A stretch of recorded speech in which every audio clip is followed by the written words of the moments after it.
everyone, welcome to the Desolation Sounds Podcast. My name is Stephen Hook, and this is a podcast celebrating everything to do within the world of alternative music, be that rock, punk, metal, or extreme metal. Coming up with this week's show, we're going to have album reviews for Sylosis, Green Day, Delain, and Loathe. And meanwhile, whilst all that is happening, I'm also going to be doing a video portion of the podcast. If you go over to YouTube somewhere, I don't have an official hyperlink for it yet, so it exists. It is somewhere. You can see my face. It doesn't get much better than this, I'm afraid. But yeah, a video portion to go with this for whatever reason. You can see the little cubbyhole I've made for myself where I record these things.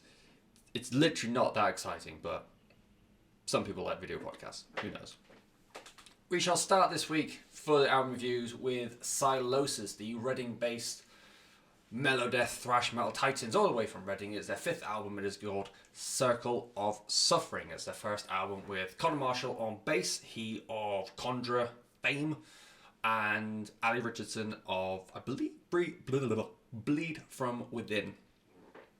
So this is the first album as well with Josh back since he put Sylosis on hold and went out and helped the guys over in Architects. So, excuse me, after the sad passing of Tom Searle, feeling live, and now he's a full-time member. He had a big songwriting credit for Holy Hell, and when I heard Sylosis were going to be coming back, although they released I Sever in conjunction with the news that they would be back for a new album the following year, I Sever was very much a thrashy melodeath kind of song, typically befitting what Sylosis do and what they've done in the past, but there was still a little bit in the back of my head that thought his work he's done with Architects, he might try and bring that into Sylosis for, like to expand the sound, or maybe to make it a little bit more not acceptable, what's the right word for it? Just easier on the ears. I can't think what the fucking word for it is. I never can. But yeah, happy to report none of that exists. This is still a very, very intense, very heavy thrash metal with tinges of melodeath in there as well kind of album. Empty Prophets opens the album and it just explodes straight into that thrash metal motif of the album. It's full of massive big riffs, lots of technical licks, and just in general good thrash metal things. It goes into I Sever, which is of course the lead single. Very, very great song in and of itself. To me it's a bit of an ode to Metallica with their very clean dramatic intro, and then it explodes and just like kicks you in the dick. The second single, Calcified, probably my favourite song on the album. It's an absolute belter of a song. The chorus just sounds huge. The transitional riff that leads from the pre-chorus into the chorus itself is it's just fucking brilliant. I love it. I won't try and sing it because we all know how badly that goes, but it's just Italian hand kiss good. I think Josh on Calcified is also on the rest of the album. Josh's enunciation for his lyrics are just insane. I think it was Suffocation, one of the first death metal kind of bands that really, he opened his mouth more, so that meant he could be understood more even with the screams. I think Josh has got that to an absolute T on this album. There's no point where, although he is got screams and he's got growls and he's proper in your face about things, you never once think I just can't hear or just don't understand. Really nails it, and above all else, he really nails it on Calcified. It's a fucking belter of a song, like I said before. The penultimate track, Disintegrate, has such a big, imposing presence. It transitions from the big, heavy riffs of the verses into the beautiful melodies of the chorus. And to me, as good as the song is, and it's a very good song, Disintegrate, I feel like the placement in the album is just a little bit off. Because the end song, Abandon, it's the ballad, for lack of a better word, of the album. It's very sincere, it's very melancholic. And yeah, to go from Disintegrate with this big imposing figure of itself to then go into Abandon, which is you're going from up here all the way straight back down again in terms of energy. I just feel like it could have been done with being more in the center of the album, maybe after Calcify or maybe after Nvidia. The only problem is I don't know what I would have in its place, because if you just put Disintegrated up a little bit further and then just shuffle everything back down again, I think you have a similar sort of problem with Devil in Their Eyes. So I think when I was looking at last night, as like a potential list of what they could have swapped with, I think Idle Hands or Apex of the Stain would have been better to have going from Devils in Their Eyes into Abandon. It just tears the energy and the intensity of the album down a little bit better. And yeah, to me it was just slightly jarring going from such high intensity of Disintegrate into like the low melancholia of Abandon, but that might just be me. In terms of the album as a whole and what I think about it, it was good. I know there's a lot of people going a bit bananas over it. I just wasn't blown away, because I remember years and years ago when people were going absolutely nuts for their back catalogue. So what were the two albums that really made people go? Edge of the Earth and Monolith, particularly Monolith. So I remember like they was my Metal Hammer days, and I remember everyone going absolute apeshit for those kind of albums. And it might just be like the constant high, I don't want to say high support because that makes me sound like a dick, but the high praise the band gets, and like the excitement that everyone had when they said that we're going to come back with a new album. I feel like what I was expecting in my head doesn't quite match up what I got. It's an album full of moments. Like I said, the riff, Classified as a whole, as a song, is just fantastic. Disintegrate was really good. I Sever was great. I think it was Idle Hands. Fuck's sake, keep hitting the microphone. Idle Hands I really enjoyed as well. And there's loads of like individual songs where as I'm going through, I'm like, that's a really good riff. That's a really solid riff. That's a really good drum part. Josh sounds really good here. It was just bits and pieces that would eventually make up like that part of the song was really good, and then move on to the next, and then that part of the song, and then you get to a song like Calcified. It's like that entire piece is great. So yeah, disappointed would probably be cruel. Disappointed, I think, to the standards I held up for it, but as an album of like big crushing thrash metal, you can't go much wrong apart from my fucking squeaky ass chair. If you like big rambunctious thrash metal, it's a bit of a dying art, the UK thrash metal. I was trying to think of it the other day, because you had Sylosis and you had Evil. They were like your big two. And then there was some more around them, and God forbid I can't think of any of them. Even last night when I'm not having to think for a podcast, I generally could not think of any major names as part of that scene. But I think that goes to show. At one point there was talk of like a resurgence for UK thrash metal, and then it just died on its ass. Like Evil, I've realised, haven't done an album in, what was it, 7 years? When did Five-Headed Serpent came out in 13? Album afterwards, which I can't remember the name, must have come out in 15. So yeah, it's been 5 years, and they've been saying they've been working on an album for about 2 or 3. It's a shame. It's a shame. But if you long for those days, or if you still want a UK thrash metal scene to appear, do things like support Sylosis, because they are, at the end of the day, very, very good. The new album is called Circle of Suffering. It's out now. You've probably already heard it because it came out precisely a month ago as I'm recording. Either way, it's very, very good. Move on, because what's coming up next? Oh, fucking boy. It's called Father of All Motherfuckers. It's by Green Day. It's their 13th album. Unlucky for some, oh, just wait. The Oakland, California pop-punk superheroes have done things a little bit differently. They've done a Fall Out Boy, basically. They've just done a Fall Out Boy. I spent the best part of 10 years, probably more than that actually, defending Green Day to various people. They're not exactly a band that desperately need someone like myself to defend them a lot, because how many artists or bands can you think of who have made a generation defining album twice?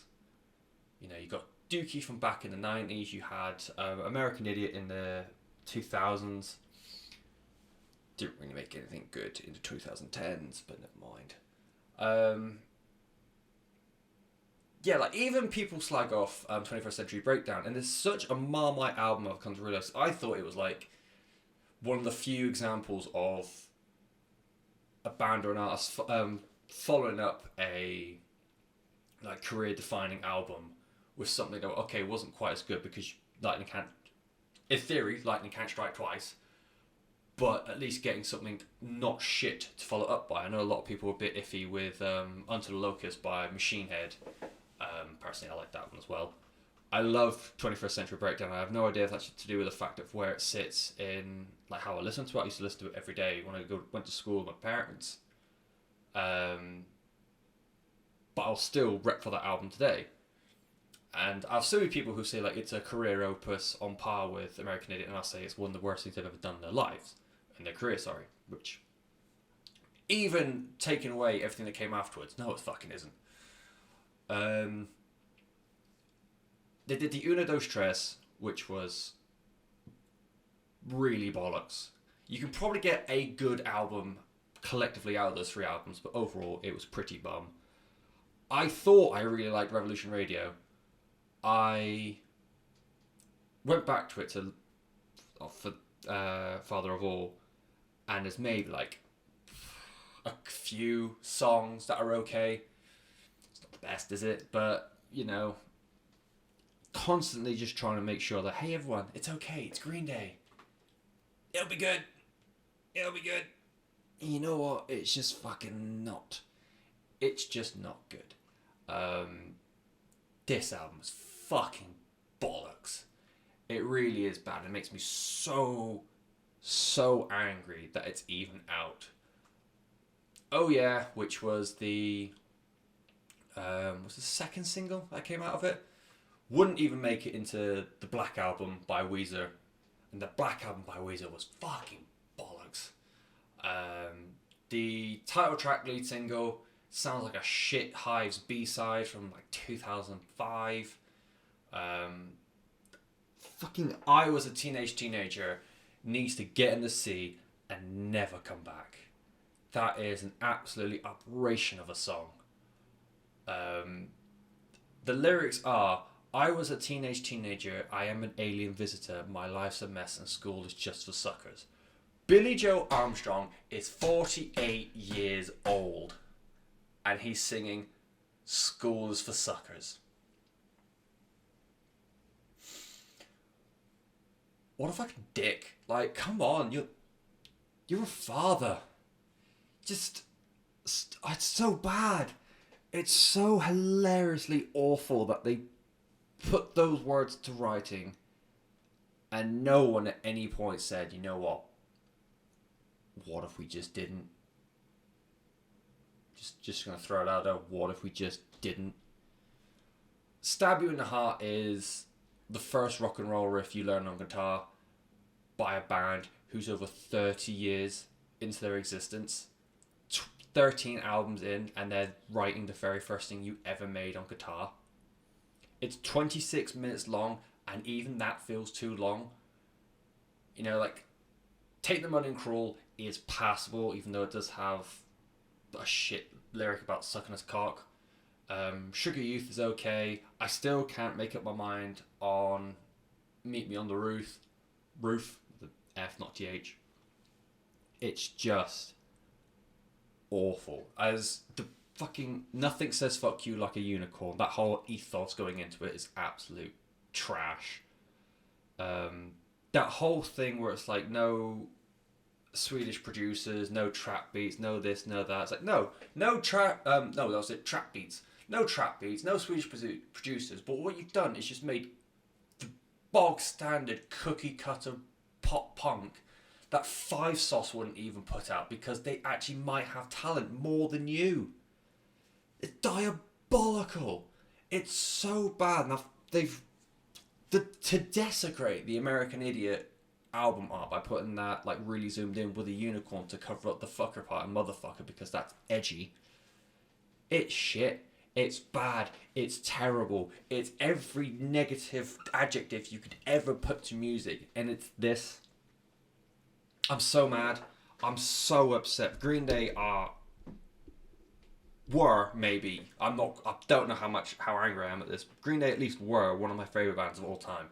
If it wasn't for American Idiot, I probably wouldn't be giving a shit about music. And then to have the gall to try and release something like this. I've heard a rumour that they're doing it on purpose so they can get out of their contract. But my fucking God, if that's true, and I don't know, there's no way of knowing, but if that's true, and I've got no way of knowing the ins and outs of their contract, no way of knowing the ins and outs of the average working day, but to give up all artistic and creative integrity to get out of a contract, because apparently they need to do 3 more albums and then they can get off their contract and start afresh. But does this mean we're going to have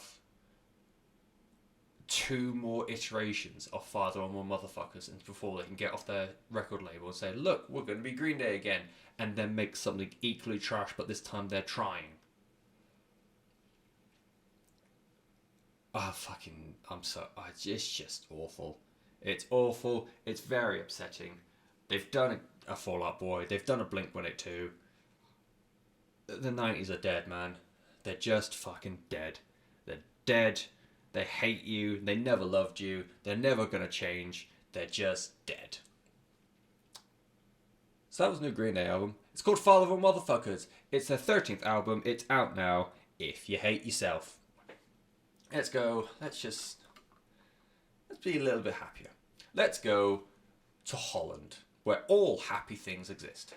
We're going to be looking at the 6th album from Delain, of course, from Zwolle, Holland, Netherlands. I hope I've pronounced all of that right. I don't think I have.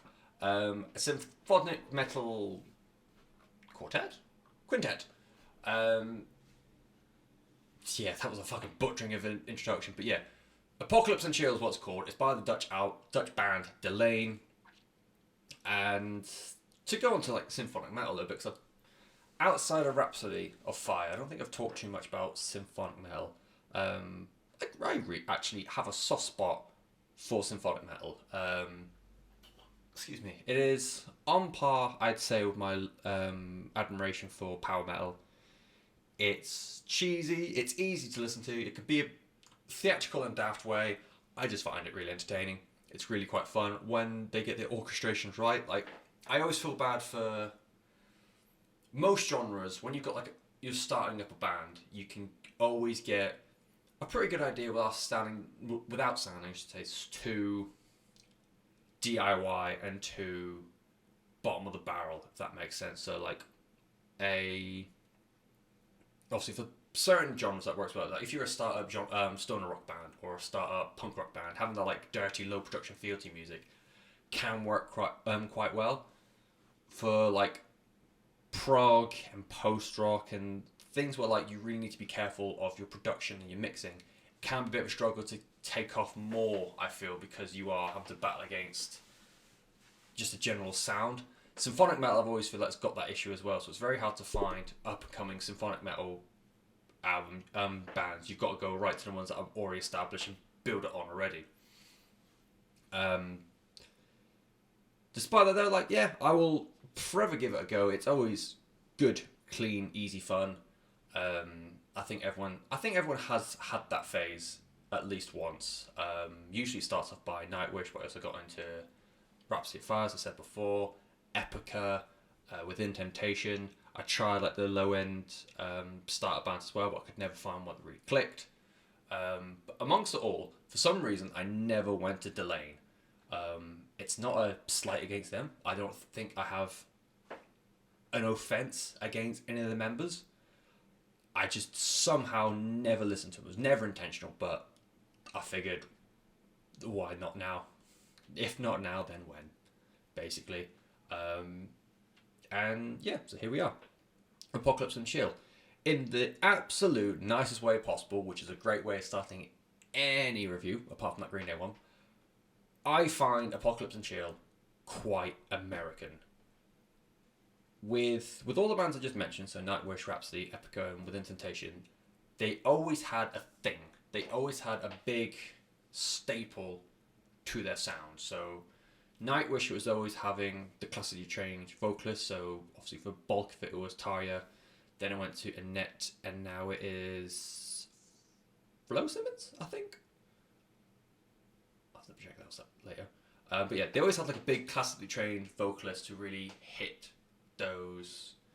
It's not Charlotte, is it? If it's Charlotte, I'm going to look like a right dick. Nope, it's not. Oh, moving on. So yeah, they always had like a big classically trained vocals to really emphasise the drama, as well as their keyboardist, Thomas. He's just a genius when it comes to soundscaping and orchestration. With Epica, they always had those. They always had like a melodic death metal influence in there. It was still very much symphonic metal. You never really call it like symphonic death metal, but just like the backing vocals or like the little bits here and there of growled vocals just added to the sound a little bit more. Within Temptation, I'd always say was like the experimental one. They experimented a lot with pop. Their last album, Hydra, the fucking songs they did with Howard Jones and Exhibit of all people. It's a mad, mad world that's Holland apparently. And for Rhapsody of Fire, it was always the really technical neoclassical guitar work. So, with that being said, all those bands there have always got something big or a big advertisement to why you should listen to them. With Delain, I found this a very easy and digestible version of symphonic metal. And the reason why it's quite American is you look at a lot of like the big American rock bands or metal bands, like your Five Finger Death Punch, your Bad Wolves, Shinedown, Blackstone Cherry, In This Moment. A lot of them are a lot of people's gateway bands to like the world of heavy metal music. Delain is so much better than all of them, trust me. But the idea of this is quite... A lot of them are... Well, a lot of the songs they bounce from having like the quite intense guitar bits to like more just streamlined rhythm-based riffs with like slight orchestration on top. It's not as theatrical as other bands. I'm trying to say this without sounding like a dick. I don't think I'm doing it well at all. But yeah, it's just a lot more accessible style of symphonic metal in a similar vein of those American like wrestle metal bands that I mentioned before. Delain has a lot more electro pop influences in there, and I think that helps the whole gateway ethos a lot, and the whole like simplified sound helps that a lot as well. We Had Everything, which is the second song on the album, is a very, very poppy song. It's not a slate, it's actually a really, really fun song to listen to. Charlotte Vessel's voice suits that kind of music very, very well, or like this whole album as a whole, because she can hit those big, powerful notes without being as over the top as a lot of symphonic metal vocalists, a lot of even gothic metal vocalists tend to be. Like I said, she's still very much not a pushover. There is, on Masters of Destiny, she, in like the, what part is it? The chorus of Masters of Destiny, the crunch she puts on her voice to really like power through a note. It's hypnotizing how good it sounds. Like there are always the sounds where if you see like really shit music TV like X Factor or some kind of idol program, and they're singing and you know they're a great vocalist, but everyone's like, oh, yawn. Simon Cowell doesn't like it, and then they hit that really gravelly crunch that adds a bit of balls to the sound, and that's when everyone goes, oh my god, they're great. This is just that all the time with that extra crunch. Do enjoy that bit on Masters of Destiny. It's fucking insane. To Live Is To Die is probably one of the more like devoutly sympho metal songs on the album. It's a freaking great song to listen to. Let's Dance is an absolute jam. It's really, really upbeat and happy, and just, I won't lie, it's kind of weird me liking a song called Let's Dance, but I think my palate's been softened by that Green Day album.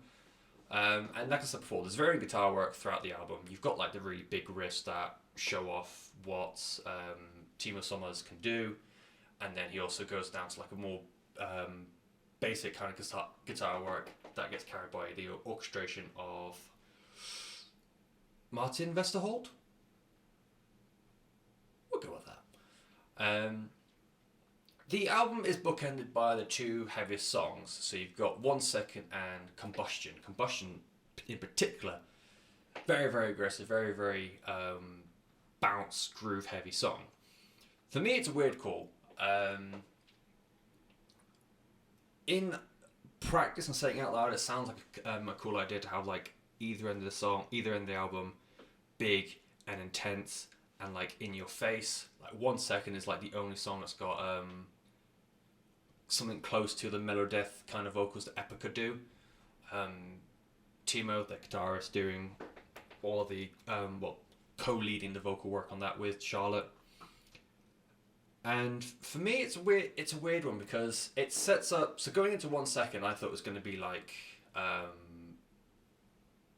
second tier Epica, and then you get the rest of the album, and you realise, oh wait, no, it's more of a poppy, more like I said, streamlined kind of deal. And then to end with Combustion again, I'm like, have I just like misheard this entire album? I'd maybe just like flick him in the mix somewhere. I think when I was going through it, I would have said put Combustion in between To Live As Die and Let's Dance. I think I slept since I've made the decision. Oh, someone's cut the grass. I wonder what the fuck that was then. Yeah, apart from like a weird track listing or like weird track order, I think this was actually a surprisingly fun album. Like I said, I haven't avoided Delain on purpose. It's just if I was to get Dutch symphonic metal, I probably would have gone to Epica or Within Temptation beforehand. Now I've got 3 options and I don't know what I'd go with, so that's fun. Thanks, Delain. But yeah, if you've ever like wanted to get into a symphonic world of music that has a bit more of a bark to it, as opposed to like your I was gonna say like your other symphonic rock bands, but I can't think of any symphonic. If you don't like One Republic, but you like the concept, is apparently what I'm going with. Give Delain a go. It's super poppy. It's super friendly, but that sounds like an insult. It definitely isn't. And yeah, like I said, it's just so much easier and so much more. I keep wanting to say digestible. Why do I want to keep saying digestible? It's music. You don't eat it. It's just accessible. It's more accessible. I think that's more a professional word that I should be using. It's more accessible.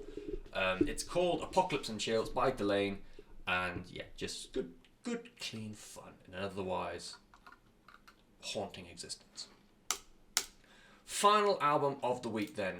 We come back to Blighty and we go to Liverpool for the second album from Loathe. It's called I Let It In and It Took Everything. A fucking terrifyingly brilliant album title to start with. Let's start with the easy thing then. Everyone and their mum has compared this to Deftones.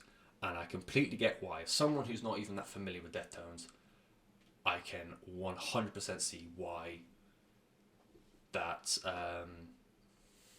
comparison is there. You've got musically a very bouncy, groovy, heavy kind of sound that oftentimes is complemented with Kadeem France's like unclean vocals, but wherever he wants to go all the way clean, it's just that juxtaposition that Chino can do, where it is like big, heavy, and aggressive on one side, and you just got him being quite melancholic and quite sometimes even ambient with his vocal. With that said, it is not just Deftones point 2. There is more to this album. It's not just a one trick thing. You've got blast beats in here. You've got post metal influences. You've got prog. You've got metalcore. You've got hardcore. You've got hard rock. This is such an expansive collection of different rock and metal sounds that even though there's a lot of people saying it sounds very Deftones inspired, you couldn't say it sounds like Deftones outright, if that makes sense. You can easily float away to songs like Is It Really You, and then immediately get like ripped asunder by songs like Gourd and heavy is the head that falls with the weight of 1,000 thoughts. Man, that's cool. I was super impressed by... first, the level of stomp, I've got ahead of my notes. The level of stomp and some of the viciousness in the riffs on the song. This is what I mean by like that comparison from sometimes it can be the most devilishly heavy thing that can happen. And then it goes into something like a bit more melancholic. The kind of stomp and the kind of riffs you get in things across the album, but the ones that really took my notice were New Faces in the Dark and Broken Vision Rhythm, which is kind of difficult to say.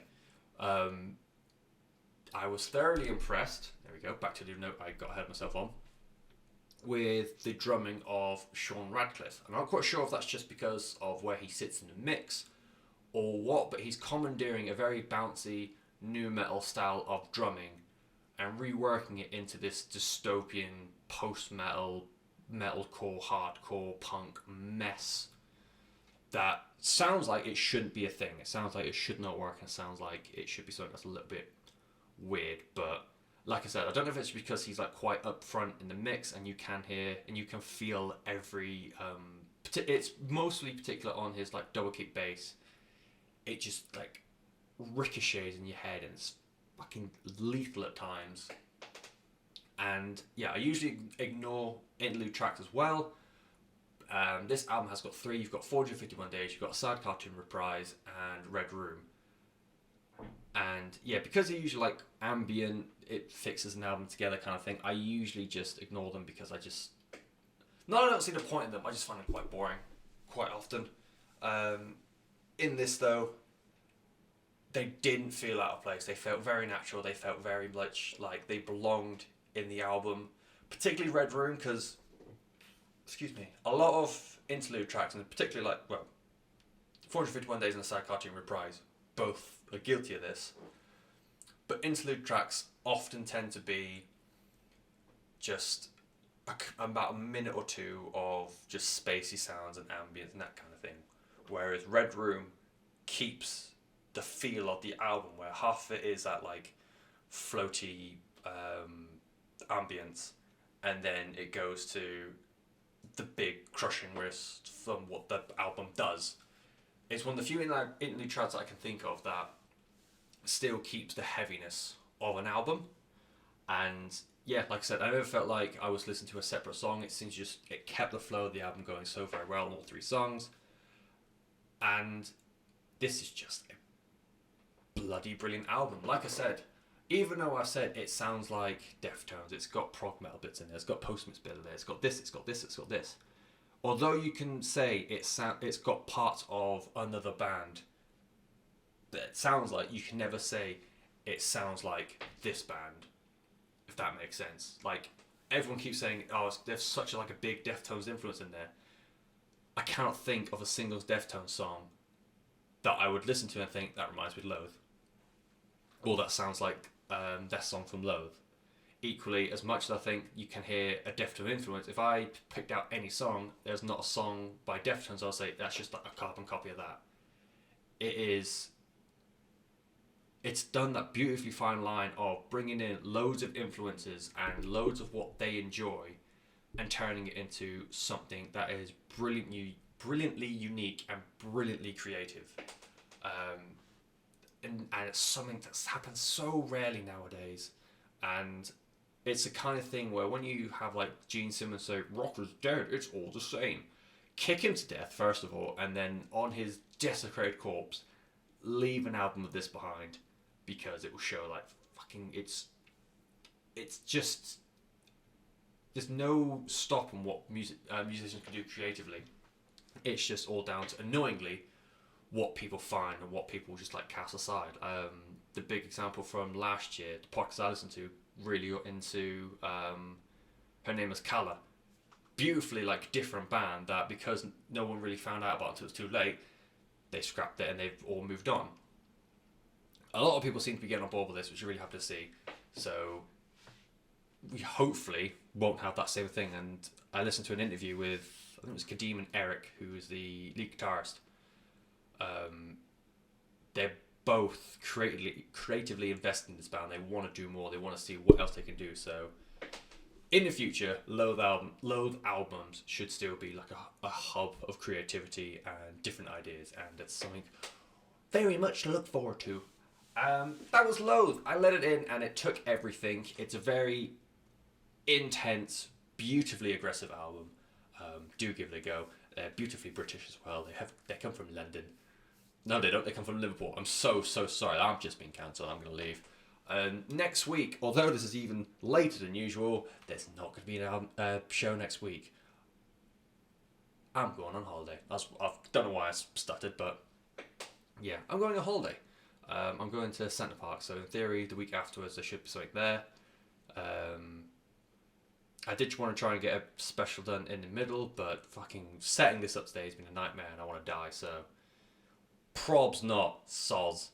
The week afterwards, though, you should be getting album reviews for Caspian, Athena, Giver, that Giver album's good, and Vukovi. Until such time, do let me know what you think on the social medias. I am at Desolation Pod pretty much everywhere you go, so Twitter, Instagram, Facebook, the big three. And like I said, I'm now on YouTube. I don't have an official URL yet. It'd probably be in the link tree. Just click somewhere nearby, and I've got a whole list of them. Or just ask. Just drop me a message and say, hey, yo, where's the YouTube? I'm like, oh, shit, son, it's here. Because that's how I talk. Until such time, I've got the sun in my eyes. We've actually got a sunny day. It's weird. Not a fan of it. But I'm going to go and close my curtains and avoid all that. So have fun. Be well. And I'll see y'all later.